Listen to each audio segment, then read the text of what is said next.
Nungsiraba ichilinausing ngasi khoi punna Irujabagi Masail kunmanga Khangminnasi. Haizirkadariba Masail singasi yamna pungning changna tabiyu amadi Musalman ichilinau khudingmakta share tawbiyu aduga makhoibusu khanghanbada saruk yabiyu. Maramdi yamna Hangbada Ikaiba Irujabagi Masail kunmanga Khangminnasi. Hangbada nupini irujabada hakchang thong manungda ising thonghanba farazni. Karigumba ising chotkidaba thoklabadi Ghusl oiroi. Mawng asumnau karigumba nupagi sunnat laiming lawba tawdriba oirabadi sunnat tawbu matamda kakthatpa sawungi manung thangba saruk adu chot haudrabadi Ghusl oiroi. Ani subada Mang natraga taibangda nungaiba fawbu mani thoklaklabadi Ghusl wajib oi. Ahum subada karigumba mikap thoklakpada phida natraga hakchangda mani totlamba urabadi irujaba wajib oi. Mangda karigumba ma ukhrabasu natraga ukhidrabasu chap manai. Khangzingadaba pukning ikhau langba matamda Hangbada arangbu ising khara thoklaki. Thokhraba matungda nungaiba muk hengatli. Madubu mazi kawai. Yamna nungaiba fawraba amasung pelaba matamda thoklakliba mahi aduna mani kawai. Ani asigi khennaba khudamde mani na thokhraba matungda penba nai amasung apamba hantharaki. Mazi na thokhraba matungda apamba hengatli.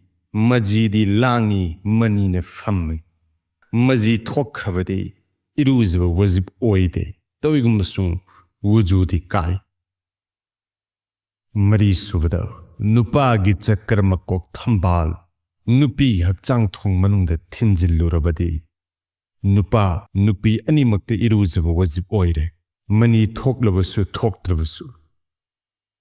Tungi thongda sauzada thinjillubu oirabasu irujaba wajibne amasung yamna chawbu gunane. Manga subada karigumba amadagi masagi thambal kakhraba mi oirabade thambal adugi changa manaba saruk ama nupigi athifam manungda thinjinkhiba matamda mani thoklabasu thoktrabasu Ghusl wajib oi.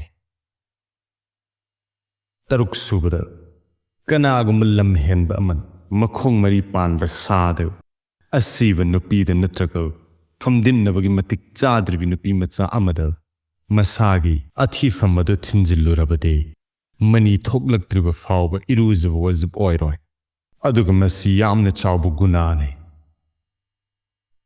Taret subada nupi singda tha khuding lagliba aduba haiz kawi asina lepkhaba matamda Ghusl tawu farazni. Angang poklava matungda lakliba adubu nifas kawi. Masi lepkhraba matungda su Ghusl tawu farazni. Khangzingadaba potlam maridagi Ghusl wajib oi. Hangbada nungaiba fawna mani thokhiba. Ani subada nupagi thambal nupigi hakchang thong manungda thinjilluba. Ahum subada haizgi amasung mari subada nifaski lepkhraba matungda. Nipan subada leisabi fadribi nupi machada yum panabagi thabak tawba tarabadi. Nupi adugi mathatta irujaba wajib nate. Adubu aadal leihannabagi damakta mahakpu irujahangadabale.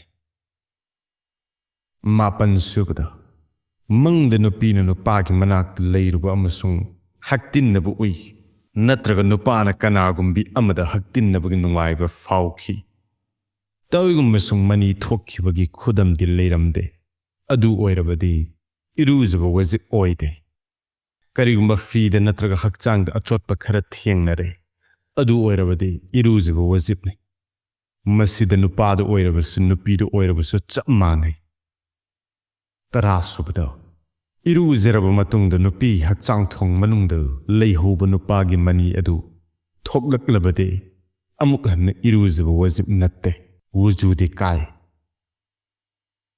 Taraga mathoi subada Karigumba masagi mani khara thokhraba matungda Ghusl tawre. Adugi matungda amuk hanna thoklaklabade amuk hanna irujaba wajibne. Karigumba mani adu nungaibaga loirana masagi mafamdagi thoklaklaga saruk khara hakchang manungda leihore. Irujaba matungda leihoriba saruk adu su thoklaklay adu oirabadi amuk hanna irujaba wajib oy. Irujaba matungda nungaiba ifau faudana anauba mani thoklaklabadi amuk hanna irujaba wajib natte. Hanna irujabagi niyam asi khara loi. Maramdi irujaba matungda nungaiba faudana thoklakliba mani adu hanagi mani ni natraga anaubani haiba khangba wai. Maram asina madu khangnaba khudam khara piri. Khongkap nifu yankei chatringi mamang natraga tumdringi amsung pesap tawdringi mamangda thoklakliba mani adudi hanagi mani ni. Khara chatluraba matungda natraga tumluraba matungda natraga pesap tawraba matungda nungaiba yaudana mani thoklakpa tarabadi madu anauba mani ni. Madu thoklakpagidamakta amukka hanna irujaba wajib oide. Taragani thoi subada anaba leiba maramdagi natraga arumba thanglubadagi natraga turubadagi natraga kariguma maram amadagi nupada natraga nupida mani thoklakle. Tawigumba sung madu thoklakpada nungaiba faukide. Adu oirabadi irujaba wajib natte. Tarago hundoi subada matai manau anima famung amada tumlubadagi haugatlakpada inna fida manigi dakfum leiba ure. Nupa natraga nupina mangkhibagi ningsingba su leite. Adu oirabadi animak irujabana afaba oigane maramdi mani asi kanagino khangba ngamde.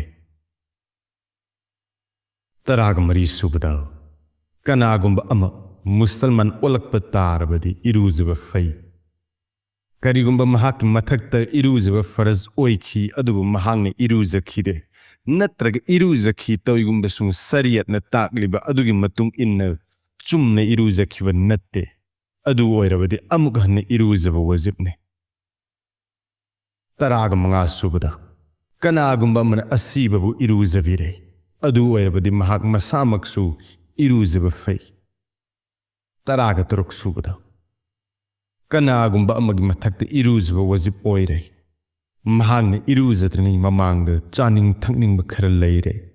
Adu oirabadi chiniya sengdoklaga amasung khud animak sengna hamdoklaba matungda chagadabane. Taraga taret subada karigumba nungaibaga loinana mani thoklakle. Tawigumba sung khudna natraga karigumba amana men sinba maramdagi amasung nungaiba loiraba matungda thokhalle. Adu oirabasu irujaba faraz oigane. Taragani pan subada kanaguma sunnat tawdriba nupa amagi mani saun manungda leikre. Adu oirabade madu chamthokpa farazni. Taragama pan subada kanagumba amada mani tattan thoklakpagi anaba leirabade irujaba faraz oiroi. Apamba nungaibaga loinana laklabadi irujaba faraz oigane.